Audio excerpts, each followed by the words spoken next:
Hello friends, आज हम बात करने वाले हैं what is the role of calibration in mechanical QC. Means quality control department में कैलिब्रेशन का क्या रोल है, कैलिब्रेशन क्यों इम्पोर्टेंट है, उसके बारे में हम डिस्कस करेंगे।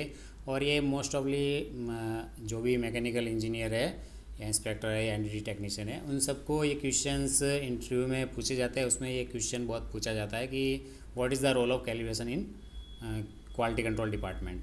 तो कैलिब्रेशन क्या है? एक क्वालिटी कंट्रोल डिपार्टमेंट का जो क्वालिटी कंट्रोल जो है मैकेनिकल क्वालिटी कंट्रोल का एक प्रोसेस है। तो इस प्रोसेस में क्या होता है कि जितने भी क्वालिटी कंट्रोल डिपार्टमेंट में जितने भी इंस्ट्रूमेंट्स वगैरह होते हैं, जिसमें आपका वर्नियर कैलिपर हुआ या माइक्रो गेज हुए, फिर मेजरिंग टैप हुआ, ऐसे जितने भी प्रेशर गेज हुए, इन सब का कैलिब्रेशन किया जाता है।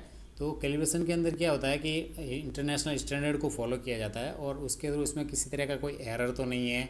इस तरह के एरर को फाइंड आउट किया जाता है और फाइंड आउट करके उसका कैलिब्रेशन किया जाता है। किसी तरह का एरर है तो फाइंड आउट करके उसको सुनिश्चित किया जाता है कि ये जो भी इंस्ट्रूमेंट हम यूज कर रहे हैं, क्वालिटी डिपार्टमेंट के जो भी इंस्ट्रूमेंट है क्वालिटी कंट्रोल क्वालिटी एश्योरेंस के, तो उसके इंस्ट्रूमेंट का कैलिब्रेशन करके उस जो भी प्रोडक्ट बन रहा है उसको ये सुनिश्चित किया जाता है कि जो भी प्रोडक्ट बन रहा है वो सही तरीके से बन रहा है और सभी इंटरनेशनल स्टैंडर्ड के जो मापदंड स्टैंडर्ड वगैरह है, क्वालिटी स्टैंडर्ड्स, उनको फॉलो किया जा रहा है।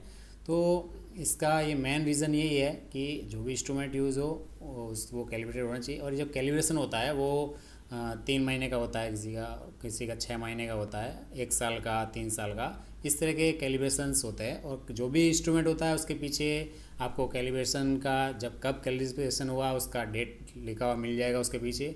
और उसके बाद ये ड्यू डेट, उसका जो ड्यू डेट रहेगा कि ये कब तक वैलिड है, उसके पीछे लिखा रहेगा कि ये कब तक वैलिड है। जब ड्यू डेट एक्सपायर हो जाती है उसके बाद उसका कैलिब्रेशन रिकैलिब्रेशन होता है और उसके बाद में उसको वापस यूज किया जाता है इंस्ट्रूमेंट को। तो इस तरह से आपको इस कैलिब्रेशन का यूज़ पता होना चाहिए। और क्या रीज़न है कि कैलिब्रेशन का इन क्वालिटी कंट्रोल डिपार्टमेंट में, तो मेन है ensuring accuracy and reliability. Accuracy means जो भी इंस्ट्रूमेंट आप यूज़ कर रहे हो वो कितनी एक्यूरेसी दे रहे हैं, या नहीं दे रहे हैं, किसी तरह का कोई एरर तो नहीं है।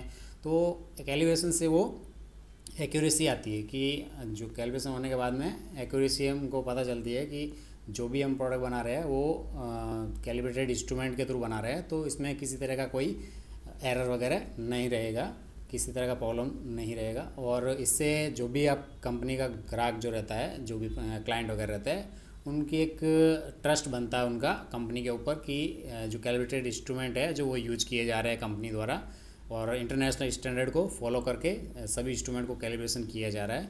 तो एक इंश्योरिंग एक्यूरेसी एंड रिलायबिलिटी।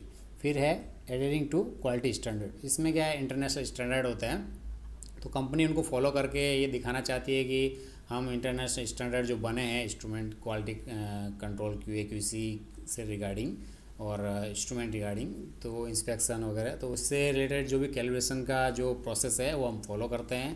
तो इसमें क्या है, क्वालिटी स्टैंडर्ड सब मापदंडों को फॉलो किया जाता है। और ये जो है बड़ी बड़ी कंपनियां जैसे कि ऑटोमोबाइल्स कंपनी हुई, एरोस्पेस हुई या मैन्युफैक्चरिंग कंपनी हुई, सभी कंपनियां इस स्टैंडर्ड को फॉलो करती है और जितने भी उनके इंस्ट्रूमेंट वगैरह होते हैं तो वो उसको कैलिब्रेशन करके अपने क्लाइंट को एश्योर करती है कि आपका जो भी हम बना रहे हैं प्रोजेक्ट वो इंटरनेशनल स्टैंडर्ड, जो भी स्टैंडर्ड है क्वालिटी के स्टैंडर्ड है उसके रेफरेंस में बना रहे हैं और कैलिब्रेटेड इंस्ट्रूमेंट के द्वारा बनाए जा रहे हैं। और उसके बाद में है low cost and time saving. इसमें क्या है, लो कॉस्ट मींस जो भी इंस्ट्रूमेंट हम यूज कर रहे हैं तो इसमें अगर हम पहले किसी तरह का एरर फाउंड नहीं करते हैं तो बाद में बड़े मिस्टेक्स होने के चांसेस रहते हैं। तो और उससे फिर बाद में लागत बढ़ सकती है और टाइम भी कंज्यूम हो सकता है। इसलिए क्या है, ये कैलिब्रेटेड अगर इंस्ट्रूमेंट यूज किए जाए तो कॉस्ट को कम किया जा सकता है, लागत और समय की बचत की जा सकती है अगर कैलिब्रेटेड इंस्ट्रूमेंट यूज करके हम पहले ही किसी प्रोडक्ट में किसी तरह का डिफेक्ट डिस्कन्टिन्यूटी जो भी है उसको फाइंड आउट हम कर ले, तो बाद में बड़े जो कॉस्ट है उससे हम बच सकते हैं और टाइम का सेविंग हो सकता है। फिर है सुरक्षा, इनहेंसिंग सिक्योरिटी। इसमें क्या होता है, जैसे प्रेशर वेसल हुए या फिर ऐसी बड़ी बड़ी ऐसे टैंक्स, बड़े टैंक्स हुए, एपीआई टैंक्स वगैरह होते हैं और पेट्रोलियम टैंक्स, ऐसे कुछ बड़े प्रोजेक्ट्स होते हैं। तो जिनका हम क्वालिटी कंट्रोल डिपार्टमेंट जब इंस्पेक्शन करता है, तो अगर कैलिब्रेटेड इंस्ट्रूमेंट से वो कैलिब्रेट उसका इंस्पेक्शन नहीं करता है, तो बाद में किसी सुरक्षा का खतरा बढ़ जाता है। तो कैलिब्रेटेड इंस्ट्रूमेंट से अगर हम उसका इंस्पेक्शन करें तो उसका सुरक्षा, मतलब सिक्योरिटी की, मतलब सिक्योरिटी रहेगी उस प्रोडक्ट में, जिसमें कि जैसे कि प्रेशर गेज हम यूज करते हैं प्रेशर वेसल में, या जो भी हीट एक्सचेंजर हुए, तो उसमें प्रेशर गेज का अगर कैलिब्रेटेड रहेगा तो उसमें हम देख सकते हैं किसी तरह का एरर तो नहीं है, और वो एक्यूरेट प्रेशर बताएगा कि प्रेशर में वेसल में अपना एग्जैक्ट प्रेशर कितना है, और बार पीएसआई वगैरह जो भी एरर है वो हम कैलिब्रेशन के थ्रू हम पहले ही हमें पता रहेगा कि इसमें कितना एरर है, और उसके हिसाब से जो भी ऑपरेशंस वगैरह होते हैं कंपनी में, वो कंपनी उसको फॉलो करेगी, और इस तरह से सुरक्षा की भी एश्योर रहता है, कैलिब्रेशन से सुरक्षा बनी रहती है।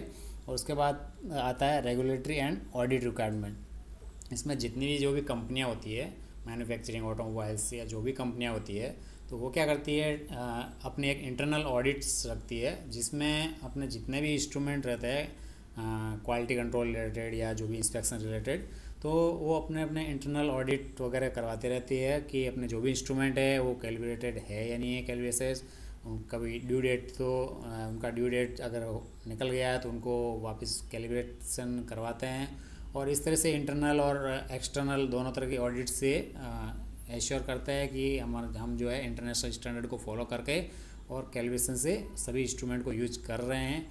और इससे क्या है, मैकेनिकल, इसमें एक सिर्फ एक प्रक्रिया नहीं है, ये क्या है, एक गुणवत्ता बनाए रखने के लिए एक आधार है, मीन्स क्वालिटी बनाए रखने का एक बेस है। तो इसमें क्या है, आपको मेन उत्पादन सटीकता, मेन उसका जो भी प्रोडक्ट हम बना रहे हैं उसकी सही किस तरह से बनाना चाहिए, वो सब उसकी एक हम एश्योर रहेंगे, कंफर्म रहेंगे कि हम जो भी बना रहे हैं वो अच्छा प्रोडक्ट बना रहे हैं, और जो भी क्लाइंट रहेगा उसमें विश्वास बना रहेगा, और कंपनी की भी रेपुटेशन बढ़ेगी।